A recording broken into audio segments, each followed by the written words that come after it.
Hi, I'm Lara, and I have some of the team here today with me from People Passion, and we're going to cover off some of the FAQs with Level 3 coming into effect on Tuesday. On behalf of myself and the team, we'd like to thank you for inviting us on the roller coaster ride of COVID-19. It's been an absolute delight to work through some solutions with you and your team. You have been creative, you've been collaborative and flexible as leaders, and we're so proud watching you grow as leaders throughout this time. You have endeavoured to keep people in jobs, you've been kind and patient. As business leaders, you've needed to be transparent and show vulnerability, which has been difficult for some. However, it's been one of our biggest learnings, I believe, as a leader throughout Level 4. And I personally want to encourage you to keep showing that, keep communicating with your team how you're tracking financially, and just share with them where you're at with your sales and what you're doing with your safety plans, which are going to be critical for your Level 3. I encourage you to keep communicating, please, and I encourage you to stay connected with us here at People Passion as well. I'd just like to introduce you to the team. Well, I'll let them introduce themselves. Hi, I'm Krista and I'm an HR partner for People Passion. I'm Sian, I'm an HR partner with People Passion also. And hi, I'm Paige. I'm an employment relations and legal consultant with People Passion. So should we start delving into some questions, ladies? Sounds good. Yeah, absolutely. Perfect. Now, one of the first questions I've got here from someone is, can my employees travel for work during Alert Level 3? What are your thoughts on that, Lara? Look, the government has confirmed and got a really detailed plan in place for Alert Level 3, which is exciting. So you can travel for work purposes. So the main point there is work purposes. And ideally, you need to travel within your region or to a neighbouring region. However, the message remains really clear that only travel if necessary. Krista, have you got anything else you'd like to add there around essential workers? Yeah, for essential workers, they can travel outside of their regions if it's necessary for them to do so. They may, however, need to check the rules within different regions as these might change and be particular to each region as we go through the different alert levels. Yeah, and look, I think also some of the, as we know, New Plymouth Airport is closed, and they're inquiring at the moment in regard to who's planning to travel to the Taranaki region. Are they an essential worker, so they can actually look at opening their airport if they've got enough interest. Okay. So, Sian, you've got a question there from the panel? I have, yes. Are we able to meet with our clients and customers in person? So if I just jump in there, look, the advice at the moment is you should still continue to meet with your clients remotely, continue to use Zoom calling, video means, telephone means. The only exception to that should be in cases where you are providing essential services. So no, at this stage, continue to meet with everyone via Zoom, video means, telephone, unless, as I say, you're providing essential services. Fantastic. Got any comments? No, look, I think you've covered that really well, Paige.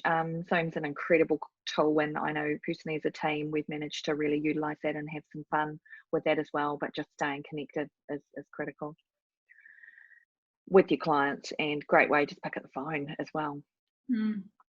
I've got a question here. What can I do if my employee states that they cannot attend to work at Alert Level 3 as they have children to care for? Well, at Alert Level 3, it is expected that the majority of schools and childcare centres will be operational. However, it will be probably at a reduced capacity.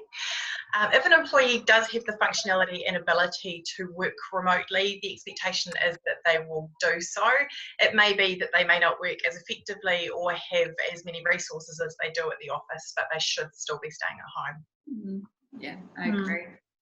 And if an employee has personal commitments, so they are caring for their children or a dependent family member that prevents them from coming to work at a level 3 and you are open, you could propose to use their existing annual leave. You could also look to advance leave as well. If any of their dependents or kids are sick, you would then also look at using sick leave. Yeah, and I think on that note there, Krista, a lot of businesses we've been dealing with have applied for the wage subsidy. So in those cases, I think you've got to be quite careful in that one of the guidelines, obviously, with the wage subsidy is to ensure that you're paying that on. So, you need to consult with that person, and as a minimum, you should be paying them that wage subsidy if you've applied for it. Unless obviously their ordinary pay is below the wage subsidy, then you'll continue to pay them their ordinary pay. But I think we've been quite clear with our clients that employment law is still exists. The pandemic hasn't changed anything, so you need to continue to consult with your team around their pay, and as a minimum on pay that wage subsidy. Definitely. We've got another question here. So what do we need to prepare health and safety wise to be able to operate at level 3? Lara, do you have any feedback for that one? Yeah, look, firstly, we're advising employers to assess whether they are able to operate safely at level 3. So if you are, for example, already set up to work from home and your business can continue to work from home and your team can, then carry on doing that. If you are unable to do that, then operating safely includes, being able to manage risks. And we've got some great links on our website for that. WorkSafe have got some fantastic resources as well. So get your safety plan together. I know a lot of you have done that already, which is really good. The big thing with that is the social distancing requirement. Okay, so make sure that you are either rotating your team, rotating them in regard to some businesses I know are looking at 4 days a week. Some are looking at having staff work different shifts, so not everyone's coming into the same bubble at the same time in regard to that work bubble, and also the lunch breaks as well, having those in between, stagnating. So you're not getting everyone all together is really important. What should my safety plan look like and include? Yeah, I think that's a good question, Sian, following on from what Lara was saying. We have some fantastic templates and resources on our website. The government's been great throughout this pandemic and releasing lots of useful tools, so make use of those. There is a fantastic template by WorkSafe that's available on our website, and as I say, you can jump on there, customise it to your needs and what you require. And I think for operating at level 3, we need to remember that hygiene is really important. So regularly washing your hands, using hand sanitizer, wiping down high touch points, making sure you're not touching your face, using PPE, so masks, replacing them regularly as well, gloves, all that sort of thing, making sure you're keeping your social distance. So 2 meters is preferred, but if you have to be in that close contact, then no less than the 1 meter. And I think if you're traveling to different sites together, try and use different vehicles or have someone sitting in the back, and then of course your driver as well. And if your employees are feeling unwell, it's super important for them not to come into work and to stay home and to seek that help from Ministry of Health. Yeah, definitely. Thanks, brilliant ladies. Look, the other question that's just come through now I see is, what's the story with this contact register? How do we operate alert level 3 with the contact register? Do we need to get everybody to sign it if suppliers are dropping off stuff, couriers are picking up stuff, or maybe I'm in the hospitality business and I'm opening up my takeaway part of my business? What do I do? These people aren't going to want to fill out the contact register. Yeah, look, it's an interesting one, and obviously the way you use a contact register is going to apply differently dependent on what industry you're in. But definitely at level 3 you should be using some form of contact register. There are again lots of great templates out there, and we have also customised some our end, which again are available free on our website, so do make use of those templates. You should be keeping a register of anyone that you're team comes into contact with, whether that's at 2 meters or 1 meter, and of course if it's longer than 15 minutes it definitely needs to be recorded. Look, it's awesome to see some of our clients are being creative and thinking outside the square. I know some hospitality businesses are looking at, utilising their cameras that they already have working and taking a note of number plates. Also, asking those customers for their phone number and maybe their name. But definitely, especially for, some of our tradesmen that are going on to different sites, make sure that they're keeping a note of who they're coming into contact. It may be employees from other companies that they're coming into contact with, and they need to keep a note of that. Obviously, the intention is if the government ever picks up the phone or the Ministry of Health contacts you and says, look, who have your employees been into contact with, you want to be able to pass on that information really fast. Okay. And Thanks, also, Paige and Krista. Sorry, also Sian. beneficial for employees to maintain a personal contact register. So also just keeping times and dates that they might have gone to the supermarket, for instance, just so the Ministry of Health do have that tracking information. The other thing to consider is you could potentially split your team into 2 different shifts, so that if you do have any contact or any suspected cases, you've still got 50% of your workforce who are operational. Yeah, really good point. Good point, Sian. Excellent. Now, Krista, you've got a question. Yes, a really common question that we seem to be getting is my employees do not wish to return to work at alert level 3 as they have health concerns. What do we do? And look, as I said before, Krista, I think businesses need to remember that employment law obligations continue. We can't just throw those out the back window because we're in this pandemic.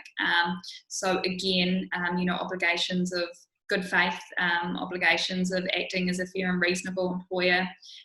Consult, communicate, talk to your team. Don't just go and jump and make some unilateral decision without talking to them and getting their agreement.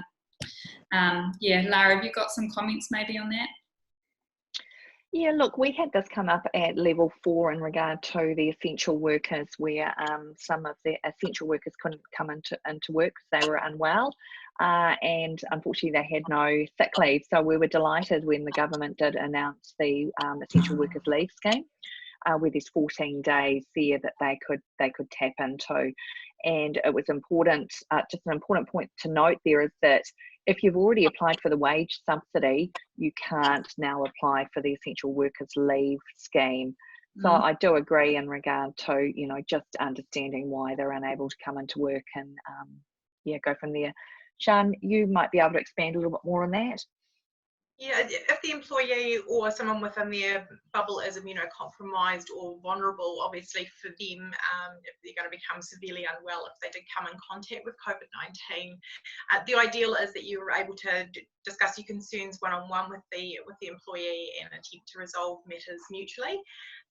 You might need to put other measures in place and give them some flexible working options during that period, or change their hours to minimise any risks, or just however it's going to work for both yourself and the employee to ensure they're safe. Yeah, I agree. I've got a question that's come in, and it's a question that's been coming up a lot, I know, for us this week. So in a situation, it is my employees agreed to a pay reduction while in alert level 4. At alert level 3, should their pay return to normal? So Krista, have you got any comments maybe on that one? Yeah, we've had this happen a lot with our clients in terms of at alert level 4, we had a lot of clients and their employees agree to reducing those hours. And in most of those instances, they've agreed for the financial viability of the business going forward and to avoid redundancies. Any return to pre-COVID-19 wages will depend on what's agreed between both parties, and for example, how long the pay reduction was agreed for. So go back to your comms, look at the time frame that you had there. There's nothing preventing you with consulting with your team and proposing that the pay reduction continues. We all know that this is evolving quite quickly and rapidly, so I don't think employees would be shocked to hear that, especially as we've just had that announcement moving to level 3. And it depends on what your financial position is. So we've said the whole way through to be open and transparent about what the business is going through. And of course, any agreement to change an employee's terms and conditions including hours and pays, must be mutually agreed and negotiated in good faith. And you should ensure that your employees have an appropriate amount of time to consider your proposal before moving ahead. Thanks, Krista. Just one other point I'd like to mention is that remember you must continue to meet your minimum wage obligations. And if you've applied for the wage subsidy, as a minimum, the full wage subsidy must be passed on to that affected employee, unless their usual pay is less than that wage subsidy. We suggest you contact our team before you begin discussions to vary your employee's terms of employment. It's really important that you give us a ring and we're available to assist you through that process. We have templates available that we can customise up just for you and your business. I've got another one here. Our business is unable to open at alert level 3. What support is available to us and the team? Yeah, and look, Sian, I think there's going to be a few businesses like that. Obviously, at alert level 3, you know, we're still very much, you know, not back to business as usual, and especially for those businesses such as physios, where they're in close personal contact with their clients. They're not going to be able to return until at least alert level 2. So, look, my first advice to any, recommendation to anyone is pick up the phone, contact Ministry of Social Development, contact Work and Income, make some inquiries as to what support might be available. Obviously, the first thing to think about is if you haven't applied for the wage subsidy, look into whether you meet those guidelines. I expect you would if you're not able to open at alert level 3. And if you can access the wage subsidy, then at least that's going to assist with your ability to pay your staff wages for the next 12 weeks. And again, get in contact with us if you do get the wage subsidy and you can't meet that 80% figure, and we can assist with how you consult with your team around what you'll pay them moving forward. Excellent. Well, thanks very much, team. We've just got a couple of tips that we'd like to share with you heading into level 3. And first of all, I just want to say, look, we're here for your future planning. So do pick up the phone and give us a call, because it's all very unknown on what that's going to look like. And we really do encourage you to. We've had a lot of questions come through and people wanting support in regard to their culture and how do we make sure that we are now being able to build that culture back with people and motivation as well. So, Paige, I think you've got some tips there you just wanted to cover off on. Yeah, look, I think one of the biggest things engagement. Yeah, that we're seeing coming out of this is around wellness and culture. Obviously, it's something that you can easily put on the back burner while everyone's working remotely and from home, but it's important that you don't.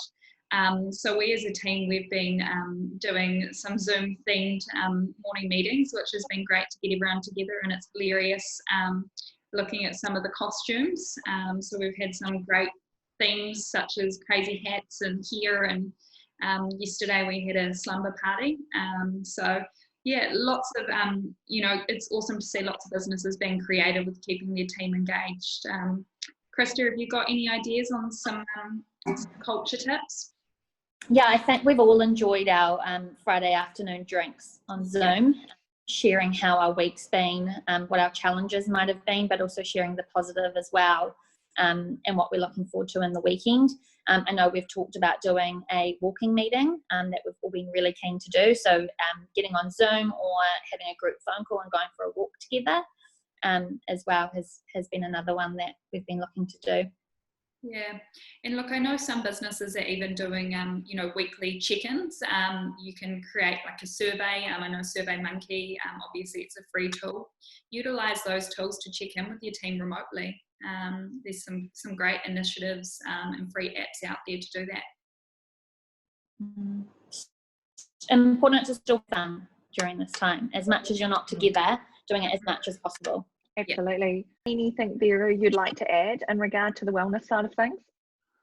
Yeah, I think mental health is going to continue to be a key focus for managers and team leaders. And I think it's just really important to acknowledge that employees may be facing some outside pressures you're not aware of. So just keep an eye on them and check in if needed, if you feel something's not right.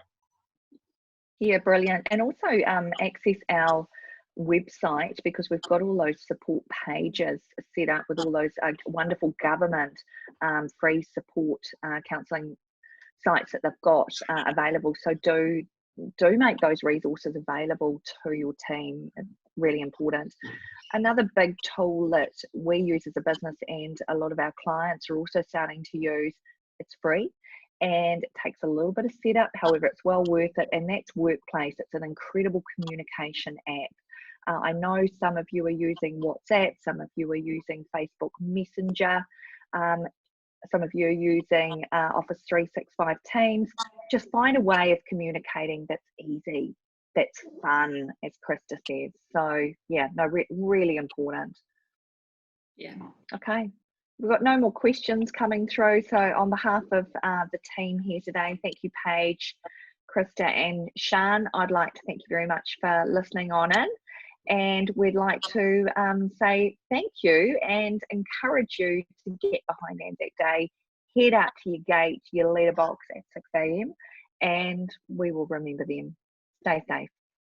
Bye, everyone. Bye. See ya.